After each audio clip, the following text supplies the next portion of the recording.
Hello everyone, welcome back to the shop. This is Josh here, 55210. So, time to start thrashing on the truck. I've been working towards getting it done kind of midsummer, that kind of pace. And then the car show that I wanted to have it in, which is just at my work, the event that they're holding is 2 months earlier than they held it last year. So instead of about 80 days left like I thought I had, I've got like 20. So time to start thrashing. So catch up on where I am and what we're going to be doing here moving forward. So I've got all the front accessory drive installed.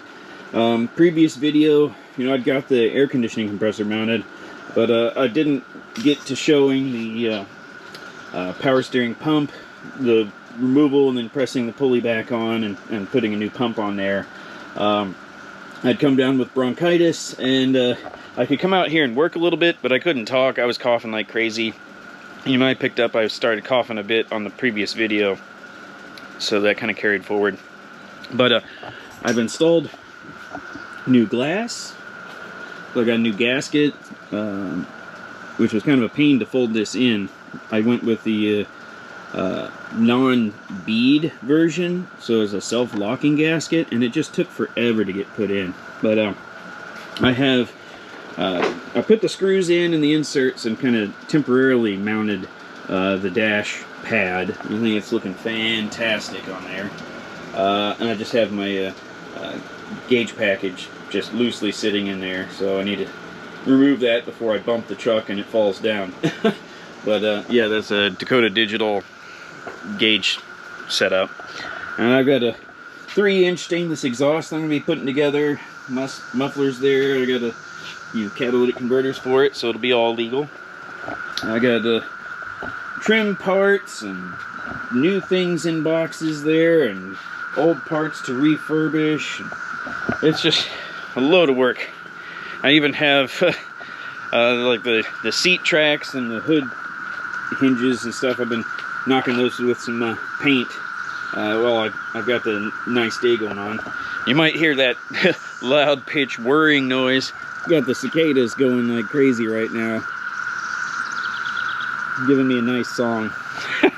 So I'll probably be closing the garage door in a little bit because they keep coming in here. But yeah, I got so much to do. I've got the bed preliminarily mounted. I need to pull the wood out, drilled the holes for the mounting bolts and the countersink for the offset washers for the carriage bolts to keep those things from turning when you tighten them from the bottom side. And then give them a light sanding and start putting some varnish on, all that. But my initial focus here is going to be on getting it running and driving. So since I've only got 2 weeks and I can only work on it on the weekend and a bit after work each day, I think my first focus is going to be getting the engine to the point where it can run and drive, and I can put this thing in gear and kind of idle it up and put it on the car hauler trailer and pull it off under its own power, because I can't show it at the show on the trailer, but I can drive it in on a trailer. So it's got to be going under its own power. So I have mounted the cross member, but I need to do some modifications to the shift linkage and get the torque converter bolted to the flex plate and install the starter. So I think that's where the focus is going to start on today's video, is making the transmission linkages work and getting the rest of the transmission installation kind of buttoned up so I don't have to worry about anything there. And then we'll see where we go from there. So let's get started.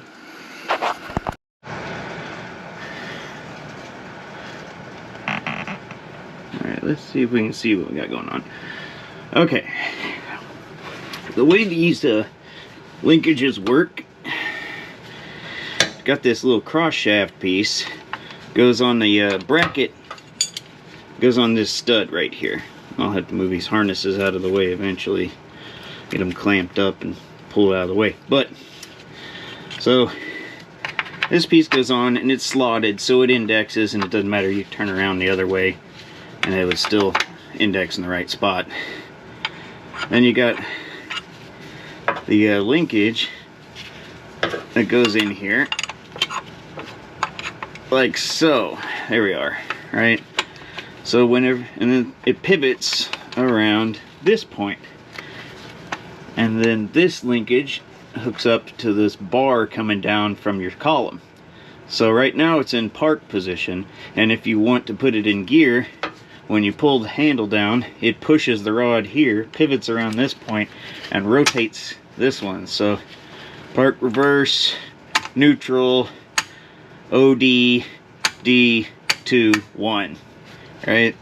So then you wrap it back up to park right there. Alright, so it needs to pivot. And it pivots on this bracket right here, which, let me scoot so I can see. Here we are. Originally, it's mounted right here, but the pivot arm is further back. So I have heard and looked at that you can move it back one bolt hole and you're pretty close, but that still doesn't look quite right. So what I'm going to do is have this all hooked up together and then manually find the best spot for it. So that linkage up, put this ball end in. There we are. So that looks a little better. So that's another inch or so. The front hole here for this bracket is about an inch further back than the original pivot location. Right there. And when that's together, it's about, oh, well, this rod, I don't know if you can see, it's swinging free. It's about an inch shy of the boss that it's supposed to go in right here. So I just need to lengthen that probably 2 inches, so some of it comes through that boss on the back side of it. And then attach this pivot point. And another thing is the transmission is wider, so when this is in there, this rod is actually pushed in further than it would normally go.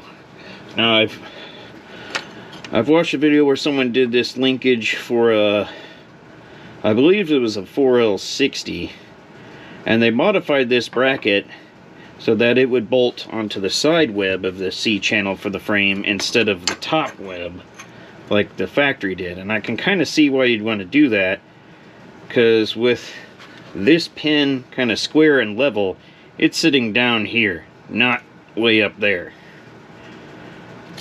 So let's see, we've got the body mount right on the other side of this,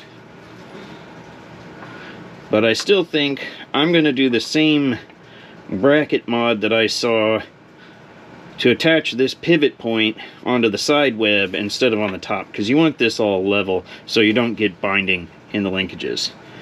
So let's get this bracket cut up and modified, and then once it's in place, we can kind of put the spring and plastic pivot ball that goes in there together, and then extend that rod, the linkage rod. Alright, so my plan is to cut it right here and there on this flange and fold it over. So I'm moving the mounting point 90 degrees from the pivot point coming in here to coming in this way.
So here's the remade part.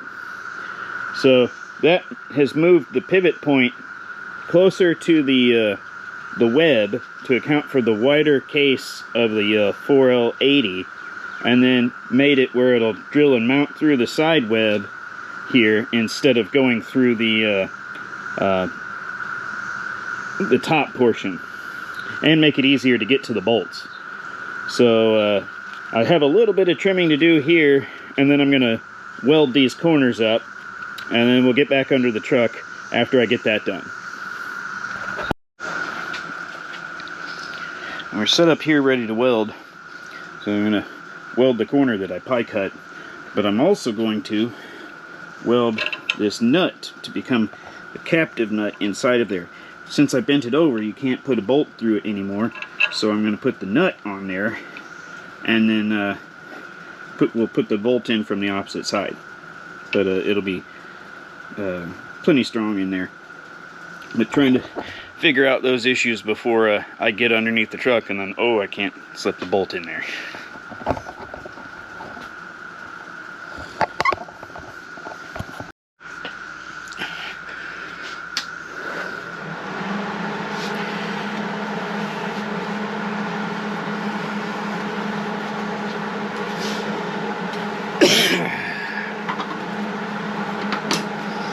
I always pull the trigger and purge some of the gas through before I start welding. That way it doesn't start off with having just air in the line that gets pushed out, and you get porosity that starts from the very beginning in there.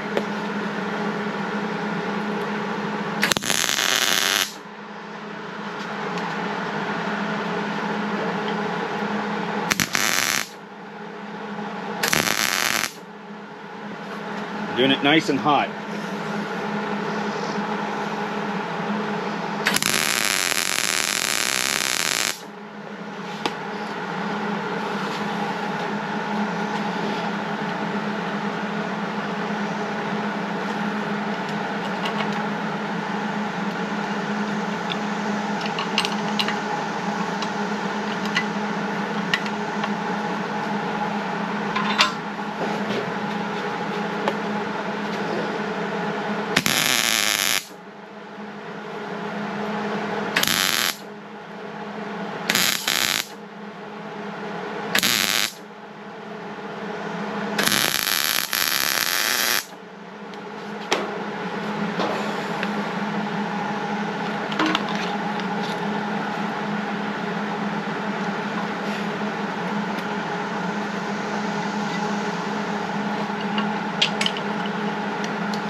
What I'm doing right now is kind of making sure that I get the nut centered over the hole. That way I don't have some situation where when I'm trying to put the bolt in, the threads for the nut are so close to the hole that it's almost impossible to get it. You want to try and center that nut in the hole as best as you can.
plenty of the tack weld to hold the nut in place. Plus it'll tighten itself. But yeah, I'm going to go quench this thing to cool it down. And we'll get back underneath the truck, mark these holes and drill them. I've got the holes drilled and that pivot bracket bolted up to the web. Let's see, it's going to sit nicely right there in the center of that. And then now what we got is, here's the arm and here's the pivot point. It's a little bit short. Let's grab our scale here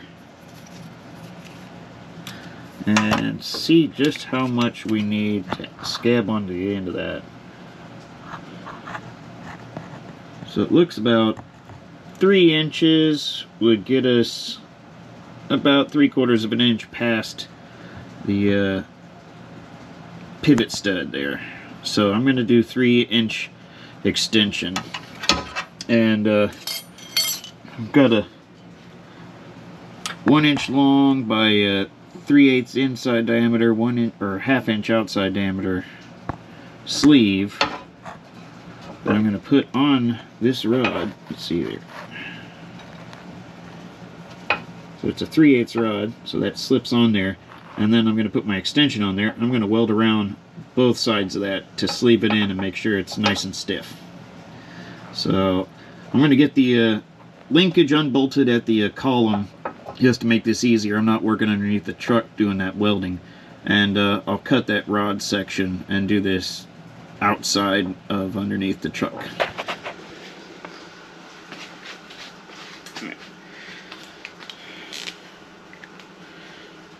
It's 3 inches.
There's that shift linkage.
And there it is.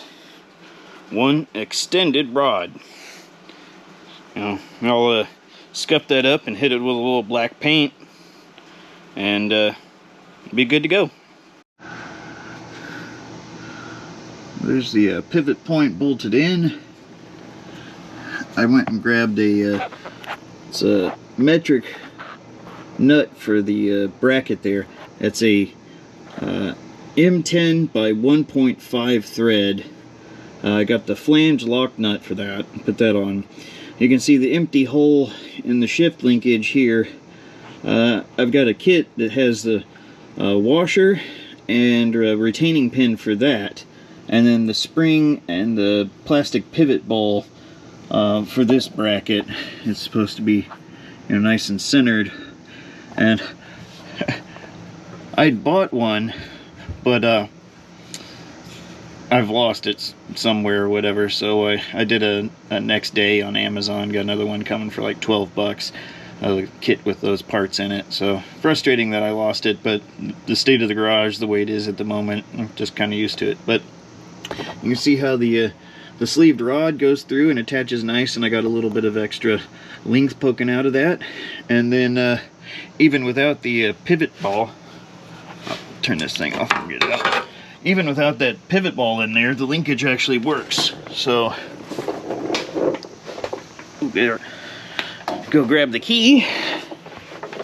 Right here on the ground. Got a cool key ring. Kind of matches the color scheme. But right in. Click, turn that on, and click, click, click, click, click. So first doesn't quite catch, but I never, ever, ever put it in first, and it's not full manual valve body. So I'm just going to put it in OD and leave it there all the time. But there we are.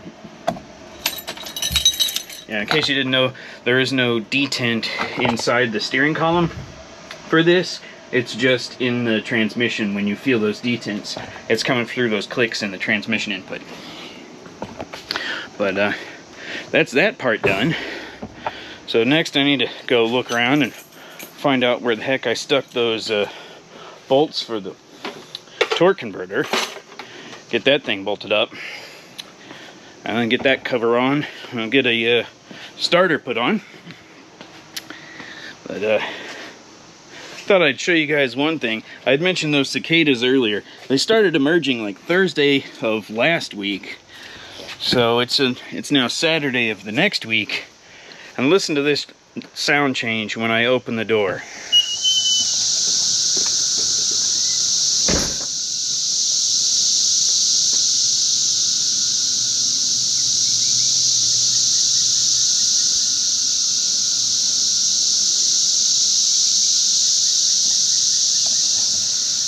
They're crazy.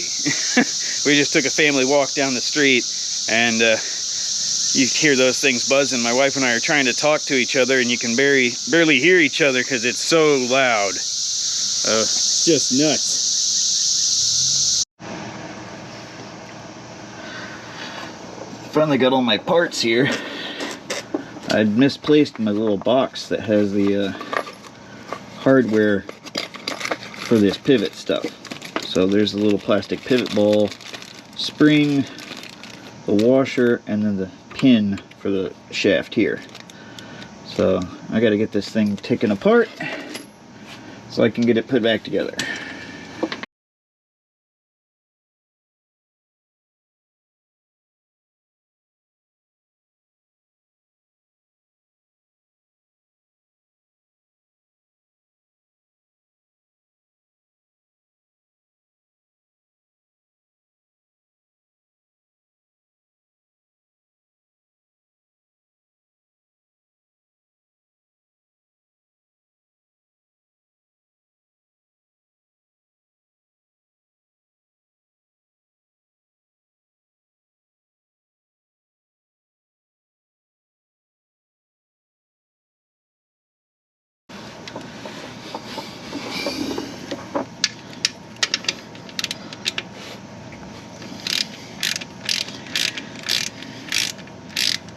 It's 2 bolts that hold this gear select on.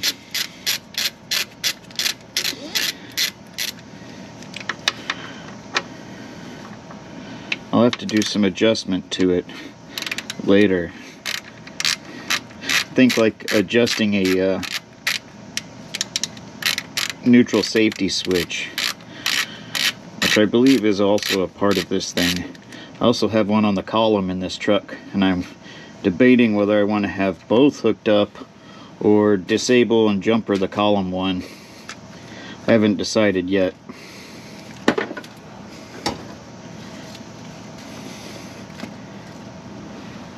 If I jump it, then I have one less thing to troubleshoot if I get in there to fire it up on first start and it doesn't start.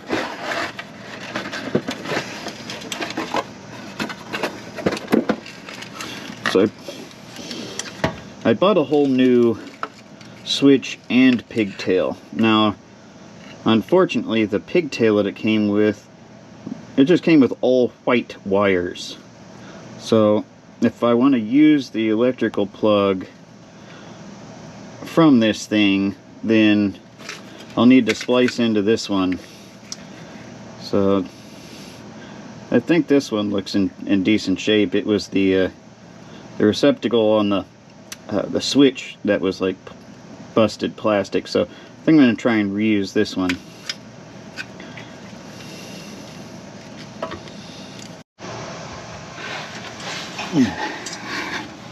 Had to go put that plastic retainer back on. It popped off when I touched this thing.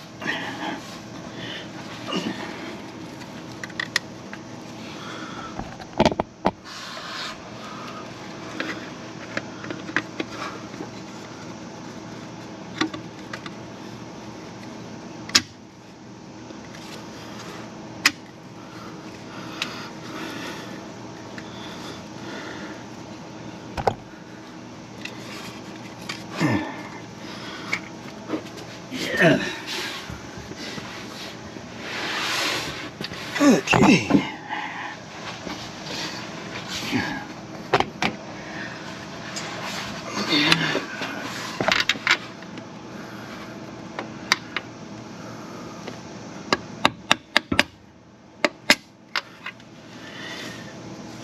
Be gentle when doing that.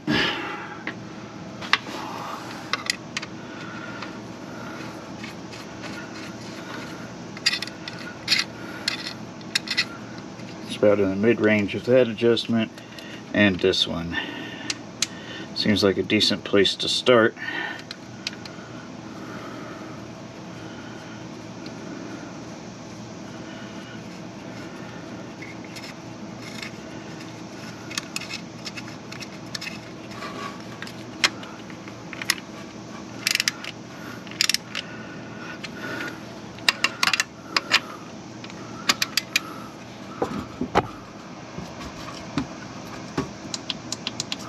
Just lost my light. I think the battery's dead. Got a new one. I'm going to go replace it. And then I'll be right back. We want to see what I'm doing.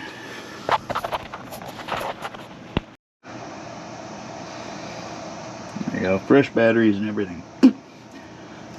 Okay.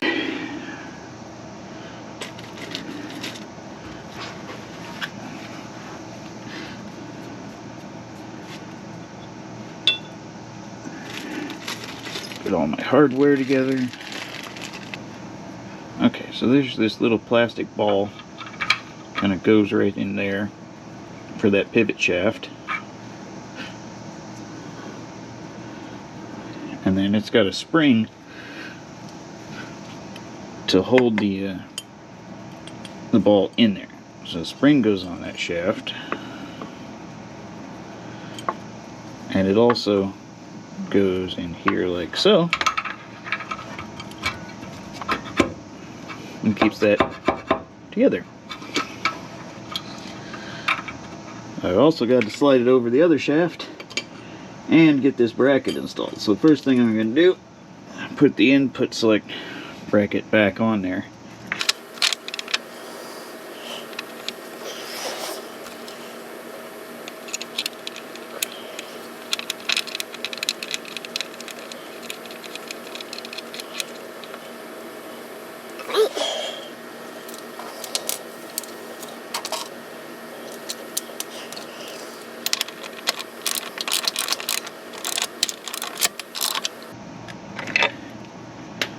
Okay. Now comes the fiddly bit.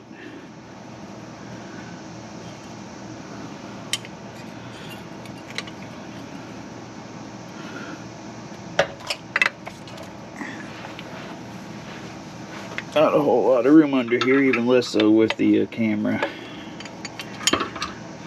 Okay.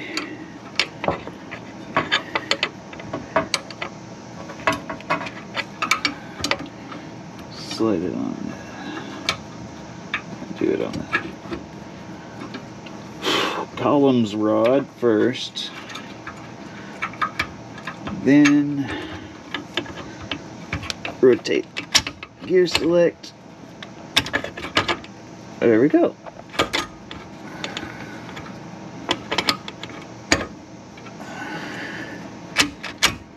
Put it back in park.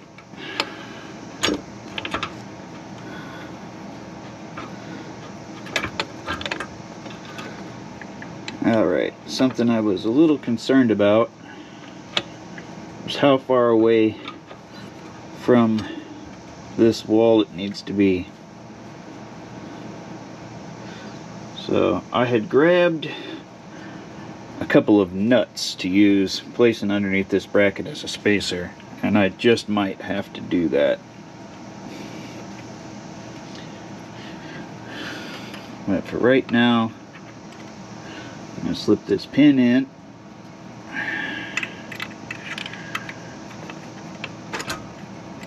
There we go.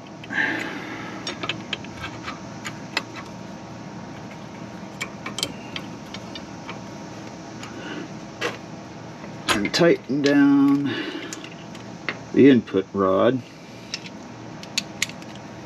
Let's just go feel how it feels in the cab. Yeah, it's wiggling around, so I'm definitely going to need to put the spacer underneath that bracket.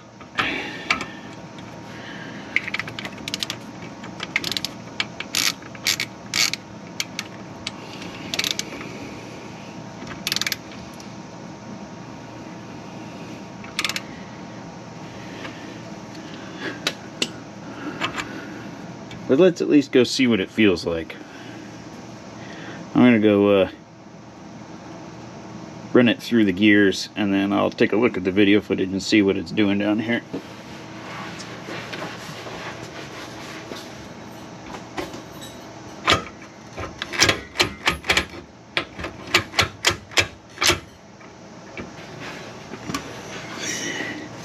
Yeah, it popped out of the bolt. Definitely going to need to adjust that. Alright, I'll go grab my spacers and I'll be right back.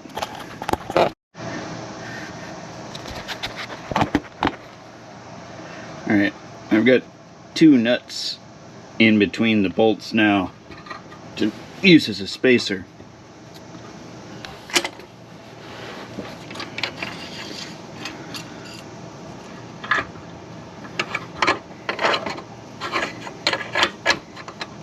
There we go.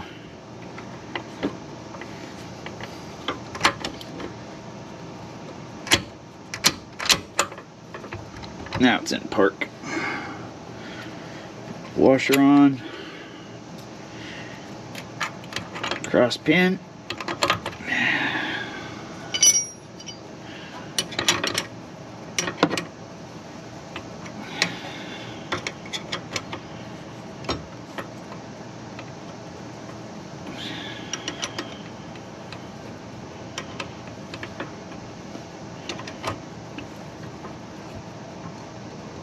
Okay. There we go. Now it's solid in there. Alright, I'm going to go run it through the gears again, and this should feel a lot better.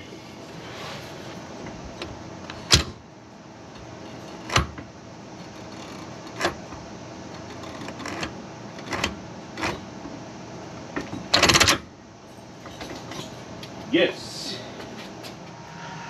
Alright, it's time to get these flex plate bolts installed into the torque converter, torque down. Don't want to forget that. Try and drive off and won't go anywhere.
next up is a starter.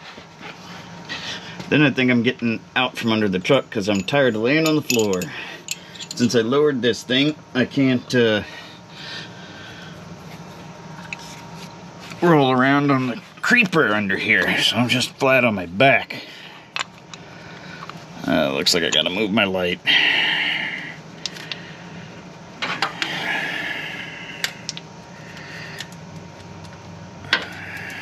There we go. Got some brand new knurled bolts. The old ones, the knurling was pretty worn down.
Let's get out from under the truck. I think that's where I'm going to leave off today.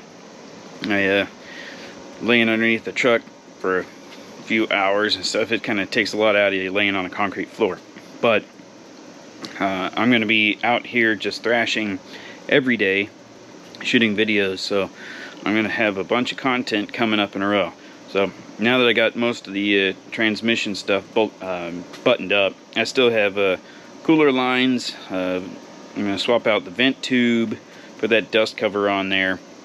But I'm tired of laying under the truck for a little bit. So next up, I'm going to get core support mounted and do the modification to the donor truck's core support so I can mount that radiator.